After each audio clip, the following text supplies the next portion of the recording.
Fantastic. Welcome everyone on Facebook and on Zoom to the Hisatsinom Chapter of the Colorado Archaeological Society's lecture. I will introduce our topic and our speakers in just a moment. Just do our usual opening slides, beginning with our land acknowledgement.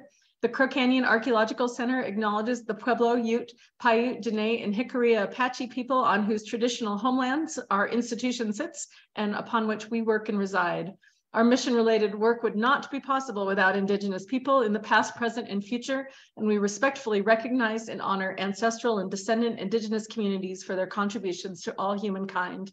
Crow Canyon is grateful to all Indigenous people, and we support the preservation and protection of cultural traditions, ancestral connections, and sacred lands, which is directly tied to our mission to empower present and future generations by making the human past accessible and relevant through archaeological research, experiential education, and American Indian knowledge. Please check out our website at crowcanyon.org. And thank you to everyone listening today. We get so many wonderful donations from all of our webinar viewers, which is entirely free to the public and supported entirely by your donations. Thank you so much for supporting our series. For those of you watching on Zoom, if our talking heads are taking up too much of the PowerPoint, you can just reach over with your cursor and grab the black bar to the left of the heads and move us over to the right. When you do have questions at any point during the presentation, please put them in the Q&A section. Sometimes they get a little bit lost in the chat, and if you put them in at any time, we will ask them at the end, and then you won't forget your question by the end of the lecture. If you're having challenges with the Zoom, you can head over to our live stream on Facebook. And if you would like to see this after the fact, you can subscribe to our YouTube channel where almost all of our past webinars are loaded up. We have some fantastic webinars coming up from some of our friends here at Crow Canyon. Next Thursday, we have Paint Technology in the Chaco World from former Crow Canyon intern Kelsey Hansen. And then the week after that with Ramon Loma Tewama, actually no, Ramson, sorry about that. Hoping name butchering, but we are really, I will get it sorted out before the webinar, and we're really excited to have Hopi Pottery, Glass Vessels, and the Holy Ghost, a panel coming up the week after next. And without further ado, it is my pleasure to announce this lecture and introduce our panelists, Federal Indian Boarding Schools in Colorado, with Dr. Holly Norton and Mr. Garrett Briggs. I'm going to begin with a bio of Mr. Briggs, who is a descendant of the Mogwach and Caputa bands of the Ute. He holds a master's degree in archaeology from Northern Arizona University. In 2020, he completed his 3-year mentorship under Alden Naranjo and was hired by the Southern Ute Indian tribe as the second ever NAGPRA coordinator. Mr. Briggs received both the Undergraduate and Graduate Society for American Archaeology Native American Annual Scholarship and was recently selected as a Udall Native American Congressional Intern by the Udall Foundation, which he hopes to fulfill in the summer of 2021 in Washington, D.C. I guess that may have already happened or not. Maybe you can let us know. And our other panelist today is Dr. Holly Norton. Dr. Norton received her bachelor's in anthropology from the University of South Carolina and a master's and PhD from Syracuse University in anthropology, with her dissertation, Estate by Estate, the Landscape of the 1733 St. Jan Slave Rebellion. She is a historical anthropologist who has conducted both pre-European occupation and historical archaeological investigations in North America and the Caribbean, as well as historical architectural surveys for a variety of state and federal agencies and private environmental firms, including the South Carolina Department of Transportation and the National Park Service. Dr. Norton currently serves as our Colorado State Archaeologist and the Deputy State Historic Preservation Officer at History Colorado, where she focuses on serving the public through stewardship of Colorado's diverse cultural resources. Thank you so much, Garrett and Holly, for joining and doing our webinar this afternoon. Thank you so much for that wonderful introduction. I really appreciate it. And also thank you very much to Colorado Archaeological Society for inviting us to speak today. We did have some prepared remarks, but we had the opportunity for Garrett to join us. And Garrett and I have been working on the Federal Indian Boarding School effort for quite some time together. And I thought that his perspective was really important. So if everyone can bear with us, we're going to go off script a little bit and talk about kind of the state effort. So just to ground us, I won't go into the full legislative and legal history that I was going to go into previously. But many of you are aware that the state of Colorado is undertaking this really important effort through History Colorado to try to uncover information regarding two off-reservation boarding schools, the Teller Institute in Grand Junction and the Fort Lewis Indian Boarding School in Hesperus, Colorado. There are several reasons for that, and I think Garrett and I will get into that a little bit. These are just two schools, however, that were part of a much larger system. The Federal Indian Boarding School era is identified by the Department of the Interior as, lasting as long as since 1819 to the present day. The era that we're really concerned with is from the late 1870s, the 1880s, through the 1820s and 1830s. For scholars who study this period, that was a very particular era of Native education and of Indian boarding schools. It was really a time when the Indian Wars had essentially concluded, with many, many tribal nations being confined to reservations. And so the US federal government took the opportunity to start assimilating Native youth through education. So I'm going to stop there, and I'm going to invite Garrett to join me and just see, how we want to kind of frame why this work is important here in Colorado and what we're attempting to do. Dr. Norton, I think it's a really good question, and it's one that you can answer 1,000 different ways.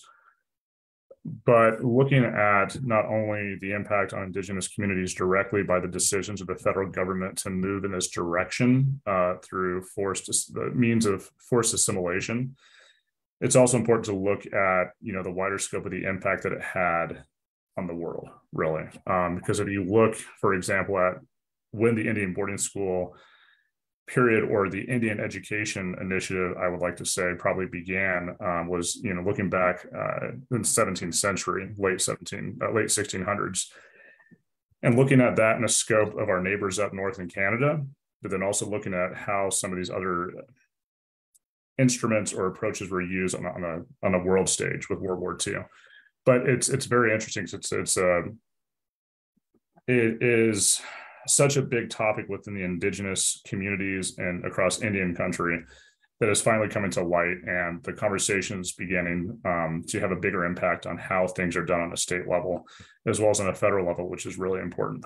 So I don't have necessarily an approach in mind of how we can discuss this, but I just think that not only looking at it as a microcosm, but also as a universe in the way in which these practices implemented larger scale policies on an international level is also important to recognize, because all these horrible ideas began somewhere, and then they transitioned to something, and even into World War II with how, Hitler looked at how these practices were implemented in North America, or let's say the US, and in Canada, and then on the world stage and during World War II. So to recognize that, these conversations have larger implications than just on a local level and on a federal level, on an international level. So I think that anywhere you start at, I think it's going to be a good conversation. I think that just being able to discuss the work that we're doing within the state of Colorado is really important, because it's in a lot of our backyards. So whichever way you want to take this is fine with me. But I just kind of wanted to bring attention to that in general, is that the implications of the Indian boarding school system were farther reaching than just the conversation we're having today. No, thank you for that. And I think that's really important. One of the things that I've been struck by over the last several months as we've been doing this work, the two boarding schools that we're going to primarily discuss today, both closed in 1911. There's very few people who have a living memory of those, although we have had family members of descendants who attended those schools already starting to reach out to us.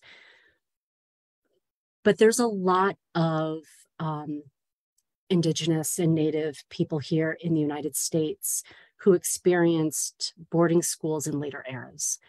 And the trauma and the harm that they have experienced and that they express,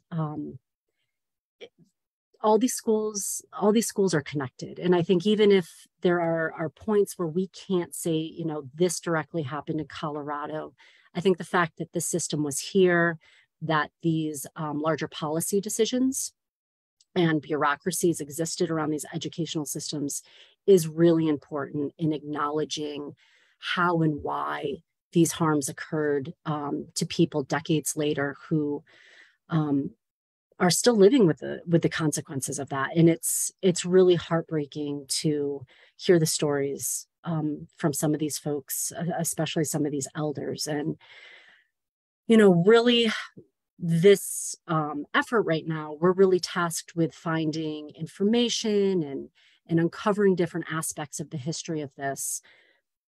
But I think a lot of the partners who are involved, we're already having conversations about where we go as a community and as a society and as overlapping communities in efforts at reconciliation and harm reduction and, you know, trying to give space to people to heal. So I appreciate you bringing up the aspects regarding how far-reaching it was, both in time and just globally in terms of how it influenced other atrocities across the world.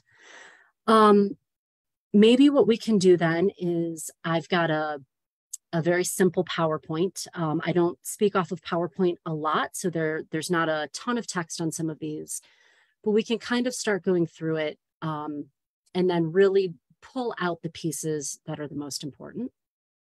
So I will share if everyone is okay. And I can still see you, Garrett, but please jump in at any point in time. Oh, and now it has decided to not advance. So apologies, everybody, unless you're seeing it advance. There we go. I swear we tested this before, before we got on. So as I stated at the beginning, we have at least 408 schools in 37 states that operated between 1819 to 1969. I say at least because currently the U.S. Department of the Interior is undertaking their own investigation to identify all of the schools that they supported and funded. Speaking with some of my colleagues within the DOI who are part of this effort, there's an anticipation that as they get deeper into the archival record, that there might be more schools that come to light. Federal Indian education policy is really intimately tied to other US government Indian policies. Education was not an altruistic act on the part of the federal government. It was one prong, it was one attempt and project within a much larger project of removing, eliminating, and eradicating Native cultures from this country. When that couldn't be done through force, then these education policies were used to strip children and their families of their customs, of their belief systems, and of their abilities to transmit those important cultural ideas to their youth.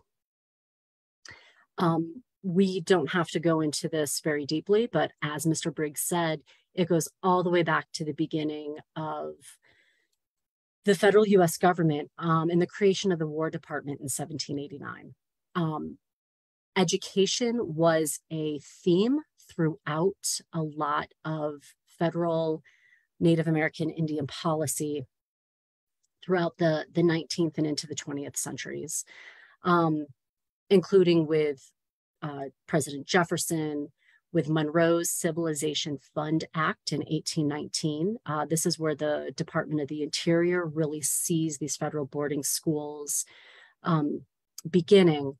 The Civilization Fund Act provided money to religious institutions to provide educational services, mostly on reservations, to Native youth. The Civilization Fund Act lasted until 1879. By that time, the use of religious organizations for education had really fallen out of favor. And that's when we see the federal government taking on their own system of education that is very similar to the public education system that existed at the time. There's other important moments in the evolution of Indian policy and legislation related to Native American affairs. And that includes the creation of the Office of the Superintendent of Indian Affairs and the Commission of Indian Affairs. Those positions and commissions were always part of the Department of War until the Department of the Interior was established in 1849. So the US government really, created at its foundation a relationship of hostility with tribal nations from the beginning. And then this is a bit of what Garrett and I have discussed is, as we get into the 1880s and we have this huge push for this large national school system, it really ends up being in many ways a proxy war on Native communities. And here, excuse me just a moment. And I think it's really important for us to understand that, these policies and these structures of power and oppression are really developed through mundane bureaucratic means, right? I think it's important for us as a society to recognize how we have wielded the legal system against different people in an attempt to control or to minimize their political and other power. And the education system was one of the ways that this was done. And this was done, again, as we have said, by physically separating children from their families, removing their ability to learn their language and their customs, and really educating them to be white Christian Americans. I'm gonna pause there and give Garrett an opportunity to join us again. Yeah, and I think that, being able to backtrack and review a lot of this original history is important because it shows the timeline of trauma and the interworkings of the US government and their diplomacy or lack thereof with indigenous nations to begin with, because it just didn't start, of course, with, the Indian boarding school period. It was a long history of trauma that transcended into, or from, better yet, a genocide into an ethnocide. And, from my perspective, it was a lot of optics and the amount of money it took to continue waging war against indigenous peoples. So they just figured it was less costly approach to end up, forcefully removing their children from their communities to culturally assimilate them into mainstream white Anglo society in a sense. And it's really important to understand that history when we get to where we're going with the conversation, because it shows that there has been a tumultuous relationship between the indigenous nations prior to the establishment of the United States all the way up until now. So it lays out the groundwork, essentially, if you will, to understand the issues of intergovernment relations and how we are getting around to addressing them today, because it takes a lot of time to create change. And so looking at how long, the Indian Wars are going on, the treaty period within history, and then into the Indian boarding school now to where we're at with reconciliation, it takes a long time. And you'll see that pattern throughout history, obviously, but a lot of change takes immense time. And so where we're getting today, initially began back in 2018. And we're just getting to this point of addressing how we're going to bring the tribes to the table, and which we already did for the first time in April, but just getting to that point of how long it took us to get where we are today. And so I think it's just really important to lay that out, Holly, because we'll get into more of the more recent updates and what we're doing in the state of Colorado and how long it took us to get there. Yeah. So no, I agree. So why don't we start there? And we can always fill in the history of this period of boarding schools, either later or in another time. But so we have, as Garrett just spoke about and just alluded to, so we have these two boarding schools here in Colorado. These historic boarding schools both ended in 1911. After they ceased operation as federal Indian boarding schools, they continued on in life as other institutions.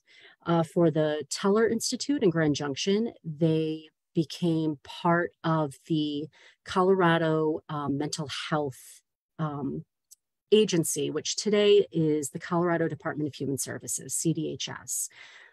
So Teller became the state home and training school. It was for long-term developmentally challenged individuals who couldn't really live at home. And so they were living in this facility, continuing some of the things that the Teller School had in terms of agricultural education and other vocational training. But we are well into the 21st century, and we live in a time when those sorts of institutions are fading away. So I believe in 2017, and Garrett, please jump in on the timeline.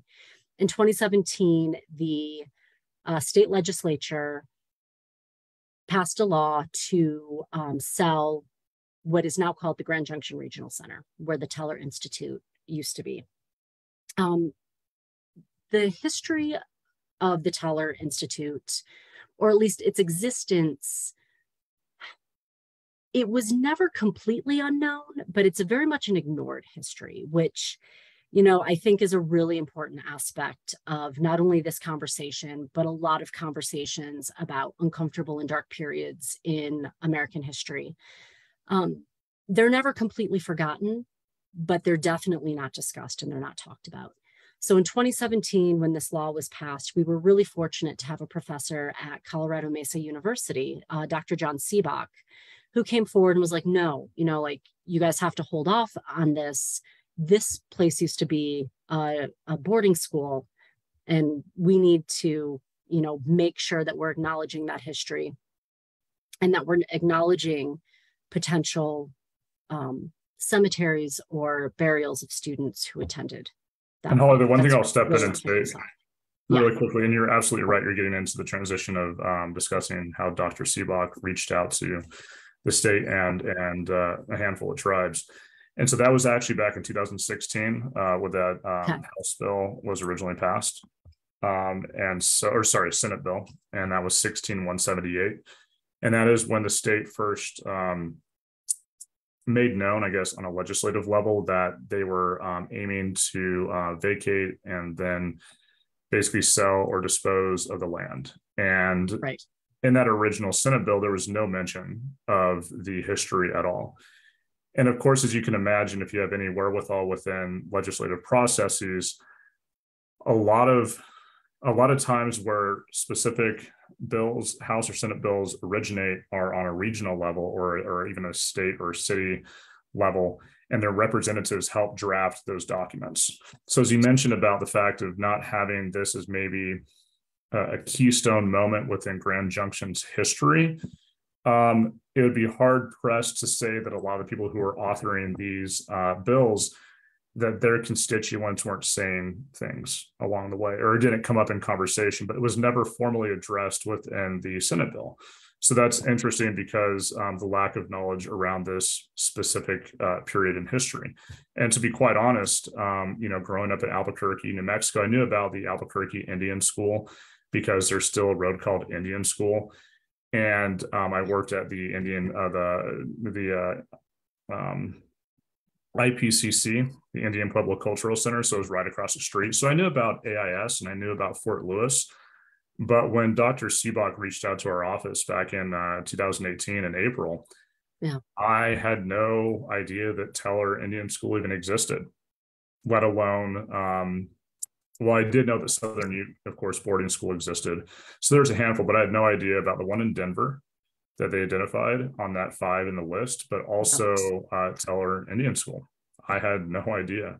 So it really shows the lack of focus of, say, secondary education, even with an emphasis on addressing, the Indian Wars and things of that nature. Mm-hmm. It really skips a lot of that, because just like the history of slavery, it's not a great period of time for the United States. And for them to not spend as much time as they should on discussing those elements. And I would actually argue to say we probably spent more time, honestly, on the whole slavery aspect and the Civil War within secondary education where I went to school at than actually the Indian Wars and what eventuated out of that. And so, but it is interesting to look at the legislative history of both Senate Bill 16178 and House Bill 191062. And the lack of a recognition of the history of the campus. And it kind of brings up a different point, though, too, looking at state processes and federal processes when it comes to historic preservation efforts. On the state level, when certain things are triggered, there is a need for a review of potential impacts to historic properties. Whereas, when there's a land transaction or transfer, depending on the situation on the state level, it's a little bit different. And so for Dr. Seebach to bring this up, it was really important because, as Holly mentioned, back in 1911, when the Teller Indian School disbanded, it was transferred to the state. So it was no longer classified as federal land. So the Native American Graves Protection and Repatriation Act that helps with the preserving of graves in place and also repatriating human remains and sacred objects back to Indigenous communities, there was nothing there to help with that process or to make that type of review necessary or required before these types of the whole vacating of the property and the transfer and selling of the Grand Junction Regional Center occurred. So, but it is interesting. I mean, looking at the historical, if you will, underpinnings of where we got to where we're going. Well, and I think it's also important, that you touched on. We don't know what the legislators who wrote this bill, what they knew or what they thought they knew. But I think that we both in this work have come to realize that there's a lot of historical memory in Grand Junction among, Euro-Americans around the Indian school. So again, I think to your point, people knew about it. For some reason, there was a lack of a connection being made between that historic place and the legislation and the sale. That's not something for me to speculate on in these circumstances today, but I think that is an important point. There was something else that you said that I was going to continue with. Your discussion of how these processes occur as well. So I think back in, 2017, 2018, Garrett and I were working on this from different aspects and from kind of different angles. But we were both attempting to encourage CDHS to slow down the sale, to really look at the history, and for us to try to understand the property before it was too late. I think there was a lot of fear at one point in time that something was going to happen to this property before we were able to really get a good handle on the history of the Teller School and the experience of the students who were there. We had part of that sense of urgency and part of the communication issues, if you will, that arose was because we were in a transition from one administration to another. And so some of that communication broke after Governor Polis was elected. But I think that at that time, Garrett and the Southern Ute Indian Tribe reached out to CDHS, I believe, to the new administration. There was a new executive director who was appointed by the governor, and bringing all of this back up, these conversations that we'd been having with the previous administration and the importance of this work. And really, to the credit of CDHS, they listened and they realized that this was important and that they needed to have some larger conversations before they move forward. And I think this, if I can really kind of tout what History Colorado does a little bit, this is where our role in kind of the state agency ecosystem really comes into play. CDHS has wonderful people who care.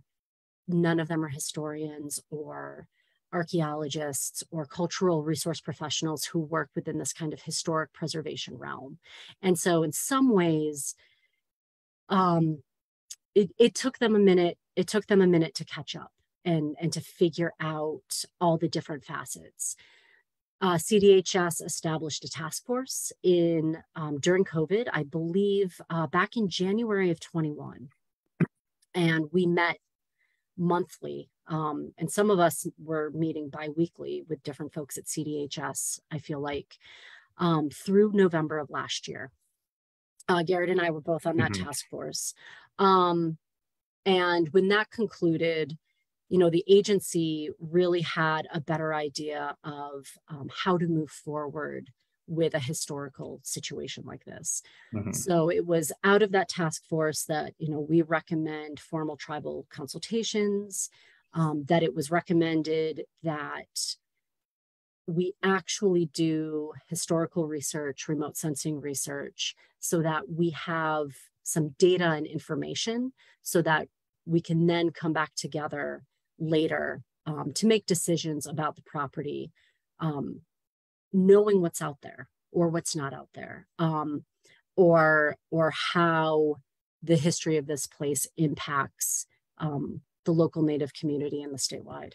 Well, I think that was really important. What you brought up is that, we were working from two different directions, but we were working from two different approaches, but pulling in the same direction. Because while Holly was working on the state level, Cassandra Atencio and I were working on the tribal level with our other tribal culture preservation representatives from our sister tribes, but also with our own attorneys and tribal council, devising an approach to how we were going to bring that to the next level through CCIA, the Colorado Commission of Indian Affairs. Because at the point in which we heard from Dr. Seebach moving forward, we were really kind of spinning our wheels, trying to figure out, well, what direction do we take this? Because NAGPRA doesn't apply, the state process didn't apply, because the state process is specifically, which Holly can talk more about, is her unmarked, unknown graves. And with this being a historically documented in the history of Grand Junction, but also the state of Colorado, and on the federal level about it existing, and a transfer taking place. Also, there's a state land component that negated NAGPRA. There were the known graves that negated the local, or not the local, but the more locally specific state law that would, because the graves are known, but also looking at the fact that how are we going to make this conversation stick as we move forward? Because we knew it was extremely important for tribes to be at the table. And in the beginning with the Teller Task Force, it was only the Ute tribes because of the relationship we had through CCIA. And through the conversations of both Dr. Norton and myself, and the adamant nature we had about we need to bring this to the next level, I really believe that that's what led to the disbandment of the task force, but also leading CDHS as well as SHPO and OAHP into the discussion of looking at how are we going to involve the other tribal nations who have community ties to this institution. And so it was, it's always a group effort. It's never done in isolation. Yeah. And so it's just due to the credit of pre-existing relationships, and the maintenance of those relationships is really why we got to the point we are today. And so, as Holly mentioned, the most recent, as she was getting onto, was the most recent meeting we had was in April at Colorado Mesa University. And so we ended up having representatives not only from the 3 Ute tribes, either in person or through representation. We also had, was it the Winnebago tribe, the Eastern Shoshone Navajo Nation, Mescalero Apache, and the San Juan Paiute? The San Carlos Apache and the Tohono O'odham were also in attendance. Yeah. Yep. Yeah. No, that was a great consultation, and a lot of different representatives came together. Mm-hmm. Yeah. Well, it's just good because there was the representatives from different tribal nations, because it just was the Ute tribe being involved. I mean, Indian boarding schools, if you're looking back at the 1868 Treaty, Article 8, Indian education on a state level in Colorado was really geared towards civilizing the Ute tribes. And with the issues the Ute tribes faced when their kids were shipped off to other Indian boarding schools, such as Albuquerque Indian School in New Mexico, the loss of life was so great that the Ute tribes really pushed back against sending their kids off the reservation. So that's why you start seeing the Winnebago, the Mescalero Apache, you start seeing the Paiute, San Juan. So the federal government had to start going elsewhere to recruit kids for Teller Indian School. And that is why we mentioned in the beginning, 5 schools being identified in the state of Colorado. There was the Southern Ute Boarding School in Ignacio, Colorado. And there's also a day school on the Ute Mountain Ute Reservation. So the creation of those 2 different educational institutions were basically the result of the Southern Ute and the Ute Mountain Ute tribes pushing back against the federal government, saying, let us take your kids, or basically we're going to take your kids to a school that's away from your reservation and away from your community to indoctrinate them into mainstream society. And so it's a very interesting, complicated history within the Indian educational system within Colorado. And we're just, scraping the tip of the iceberg. As Holly mentioned, as Dr. Norton mentioned, Call me Holly. so much more formal. So as Holly was mentioning, there's a lot more research that's occurring right now, and that more information will be gleaned about the history of the educational system for Native Americans in Colorado, which will shed a lot of light onto what was all happening behind the scenes, because there was a lot of things going on. And unfortunately, with record keeping difficulties of the BIA and other institutions, some of those records are not there. And so that's why we've been doing research in other areas for looking at different resources where we can pull that information from, public and maybe more private sources. But it's just trying to piece it all together, because there is a story there. There is vital information that needs to be shared with the public. Yeah.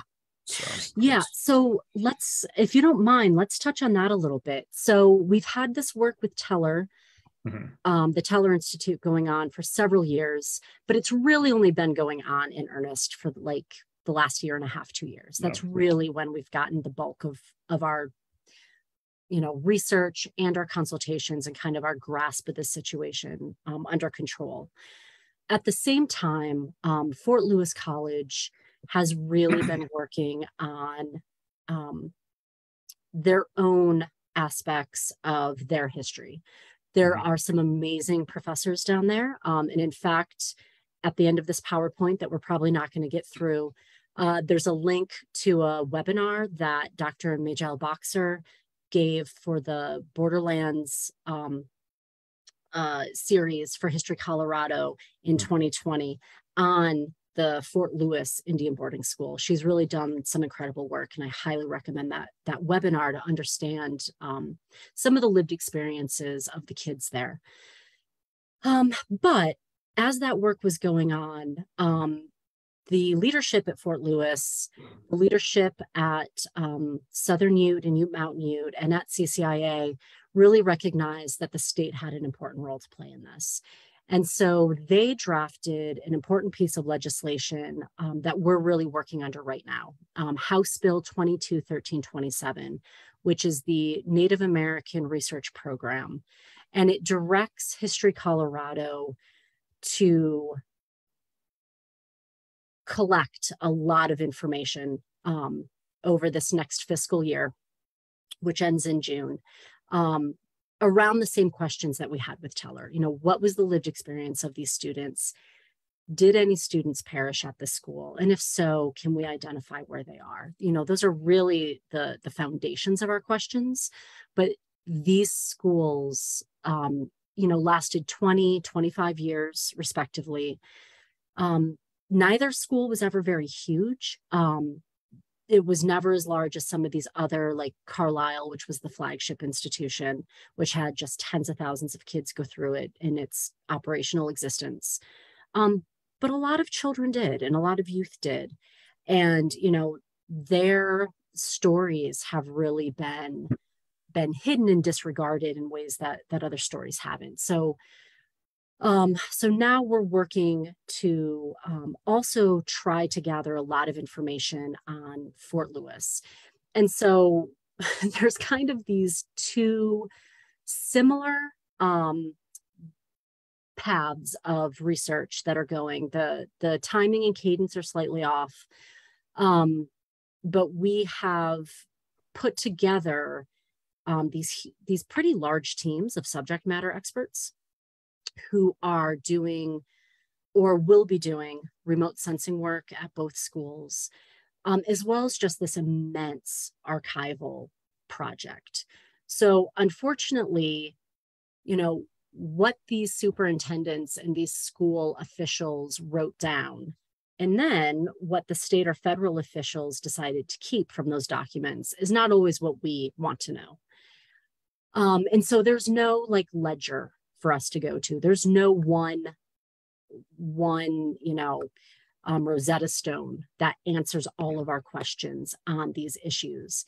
And I think what we're seeing right now, both at our state level and then at the federal level with the DOI, is people really grappling with this huge archival record that we need to really kind of comb through and read critically to extract the information that we need, because it's not just there simply for us.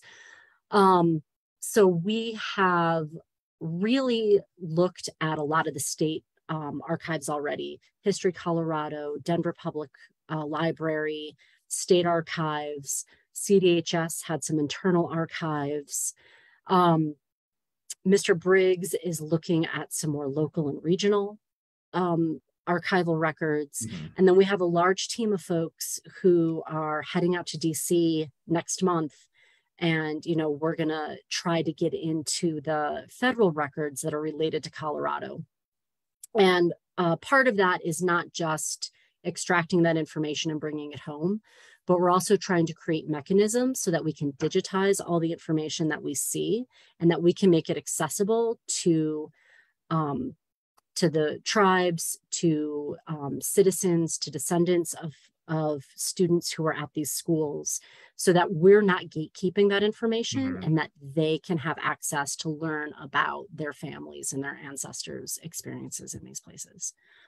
Yeah. And I think that, you know, there's definitely other sources out there too that we may not be able to have direct access to yet, including like tribal databases and archives that would fill in a lot more of those holes. So yeah, it is important to basically take a scattergun and just, you know, go to different resources and see what you can pull up, because it'll be really interesting to present on some of the findings or maybe the methods in which we used that were fruitful within the next year or two at different conferences, because then we can meet with other subject matter experts and talk to them about what we did, what we were able to find, and also understand how they approached it, because there's Absolutely. A lot of different mechanisms you can use in tandem with one another. And looking at, for example, historic newspapers, that is obviously a slanted view, but it does provide a lot of details into what occurred, when it occurred, and who it occurred to. Because as I was conducting some other research a while back, it was interesting because there's a lot of, you could actually follow the development of the superintendents who came in, about where their wives went, or if they were ill, or if they got in a, you know, buggy accident, who were they with, students. And so, I mean, you can start developing future leads into identifying what students were with them and when, and hopefully also find another resource that says they graduated or unfortunately they perished. So you're able to start weeding out and identifying through different sources the lives of the students, but also the educators, because some of those educators may have turned out to be lobbyists or state representatives, and they may have their own archives somewhere else where there's a period of time within their personal archives that's maybe, curated someplace else that falls into that time period when they were there. So, I mean, it starts creating leads you can continue to look at. But it is important to, of course, look at the deadlines we have and present the information we can locate. But also, I think a big part of it is identifying future leads that we can look into, that to make sure that we're not leaving any stone unturned, because we really got to do an exhaustive approach and create a method that really shows that we did everything we could. Because as Dr. Norton Holly mentioned, the federal government and the way in which they managed records back then, they weren't perfect. And nothing really is, but I mean, there's a purpose for why those things are not curated the way they should have been. But also looking at the logical approach to why some of those records would not be there. Is because if you were a federally appointed superintendent at an institution and kids were dying, that's not good. That's not good PR. That's not good optics. It's not good for that paperwork to follow people around from one position to another. So, I mean, the records are somewhere, but they just weren't managed the way they should have been for a number of different reasons. But it's part of our job to do everything we can to piece it together. And so that's why it takes a very large team to conduct research and an undertaking such as this. Yeah. I've also really appreciated having a large team.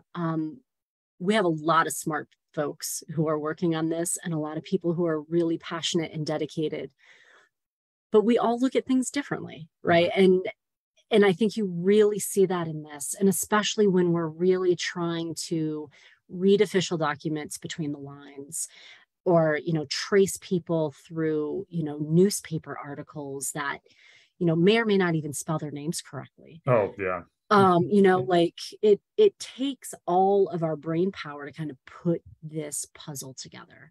And it's one thing that I've really appreciated about this work, and that it's really important work, and it's really humbling, and I'm privileged to do it. But I'm really grateful at the people who have come forward to work on this with us, especially Mr. Briggs. Yeah. Well, it's been a great experience, but also it is kind of traumatizing and sad to look through some of those records though too, because you begin to realize, like, for example, there was a jail that was known by the newspapers at Teller Indian School. And some students who were enrolled there supposedly got intoxicated and burned it down. Well, there was a purpose. Why there was a jail there, but also the anger against it is quite obvious. Being able to verify that story and find some information, of course, to fill in the holes of what happened in that time period. It's not all sunshine and picnics. There's other stuff going on that unfortunately we may not be able to uncover in their entirety, but we can start painting a more accurate picture of what was going on. A lot of the work that we do, as Holly mentioned, the survivors are gone, but the descendants are still here. And knowing that my grandfather and my great uncle both went to an Indian boarding school, and understand the trajectory they had in their own life, it's really interesting to look back at the history within your own family and start to better understand why they were the way they were later on in life. And because those impacts are not just isolated to this 1868 to 1911 time period. A lot of those problems still persist today within Indian country. And my personal hope is that some of the research we're doing allows us to move forward and heal, because part of what people who go through trauma want heard at times is that they are believed and they are supported. And when you're consistently told or maybe this didn't happen, or this is not how it happened.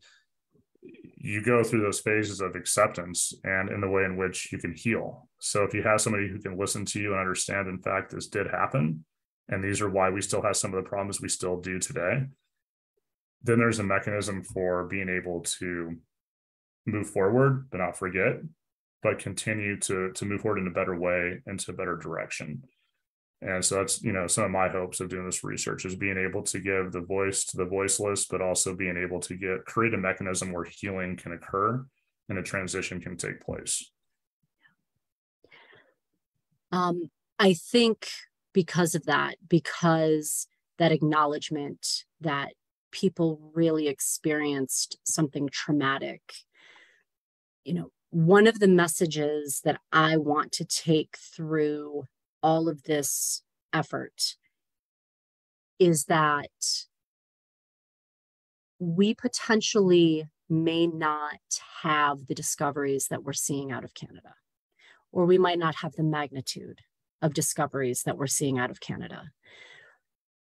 But the lack of having a definitive burial place for children who we know perished in these places, or children who did not return home from either Teller or Fort Lewis, does not mean that it didn't happen, right? And so as archaeologists and as historians, and as people who respect those disciplines who are on this webinar today, I hope that we all understand that there are many, many reasons that definitive physical evidence might not exist. But we know where these places were. We're starting to understand who attended these places. We're hoping to identify who didn't return home. And at the end of the day, we need to acknowledge and honor all of those people and all of those students and all of those families, regardless of the realities of, archaeological data. Mm-hmm. Well, and there's a lot of reasons why, that outcome may not be possible. Right. And especially with the Teller Indian School. And that's something we may not have to get into today, but I mean, the end report will, detail that, but it's just, there's definitely reasons why that may not be possible. But that's why it's so important, like you're mentioning with the archival research, to pull up as much information as we can, because that's one line of evidence. And then being able to verify that or substantiate it is also really important. And so there's a lot of different sources we got to look at, and it's going to be a long process. I mean, we'll be able to provide whatever information we can this time around. But I do truly hope that there's additional funds made available for further work to be done, kind of like on the federal level, where they released their first preliminary-ish report. Yeah. And then they'll be doing follow-up research on those locations to locate any records or archives or locations where that information may be or is. Because as a lot of people can imagine, who are attending this presentation, is that things are not all digitally archived. And that's why Holly was saying, anything we find, we need to make sure that we're digitizing it. Because looking at archival practices, it's so important to have the physical document and the digital, because, the computer can go haywire and you can lose all of your information. Whereas at least if you have a physical file backing it up, then you can preserve it in a different way. Because things happen with technology. Technology is not perfect, but it's been great to be able to discuss, what we're working on. And I really do hope we're able to come back when we have a lot more of the information distilled of what we were able to locate.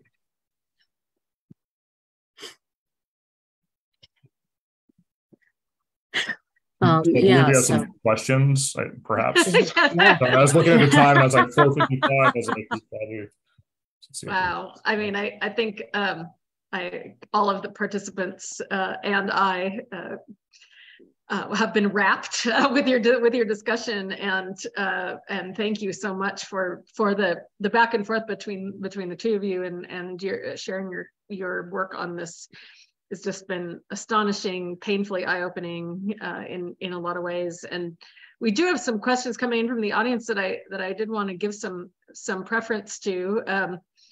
One from my Facebook buddy Calvin Wolf, who I think shares or expresses a number of our feelings around saying he's shocked to see such a concentration of boarding schools in the Four Corners region.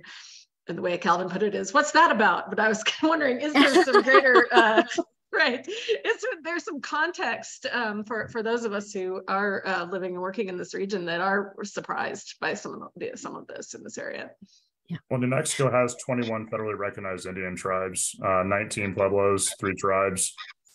Well, no, 2 tribes, sorry. So there's the Navajo Nation, there's Mescalero Apache, there's a 19 Pueblos. And plus, over to the west, there's Hopi, and then there's a lot of other, Pima River. I mean, there's tons of tribes there too. And then Utah and Colorado. So, I mean, just the population of tribes and where they were at, I think, became a focal point for the location of the boarding schools or the Indian school system. Even if you look at Oklahoma, it's makes sense. But that would be my initial response. Yeah, so most of those schools on that map, I'm going to, hazard the guess that they date from that 1870s on period. And so you have to remember by that period of time, groups like the Chickasaw, the Cherokee, and others had been removed from the southeastern United States. A lot of different tribes had been settled on reservations and they were pushed west. And so the majority of those schools are in the West, even though the purpose was to remove students from their reservations and from their families. There's still a geographic component for 19th century America, right? Like it's really difficult to move a student from California to New York. So they were removed, but they were still in some ways relatively close to those population centers. And also, if you look where the transcontinental railroads and different railroads would be, they were shipping the kids oftentimes on railroads to different places to schools. So you're looking at the hubs of where that infrastructure was, but also it comes full circle to the discussion of how Hitler observed the way in which the United States government dealt with the Indian problem and how Canada did it also. Yeah. That when Hitler was relocating the Jewish folks to the concentration camps, cattle cars. So you got to start thinking about the different implications of, the microcosm and the macro world. And so that was another thing, was the infrastructure of where those Indian boarding schools were located. Makes horrible sense. We have a question for Garrett from a retired educator in Albuquerque, who asks if anyone in New Mexico is doing similar work, that they live in the North Valley of Albuquerque and is familiar with the Albuquerque Indian School and would like to know more as an educator and know how they might be able to help. Actually, I live in Albuquerque right now. So yes, there is a big push for discussing how the state and the tribes will work together with the student cemetery from the Albuquerque Indian School. So if you throw the Albuquerque Indian School grave sites or anything of that nature into Google, there will be articles that pop up about the efforts pertaining to the Albuquerque Indian School in New Mexico. So yes, there's work going on. Someone referenced the mention that there were so many records from Teller that were burned in the Leavenworth fire. Oh no, okay. No. So yeah, that is an urban legend that I think I have traced back to a professor from the 1970s at Colorado Mesa University. But it was really easy to debunk. I contacted Leavenworth.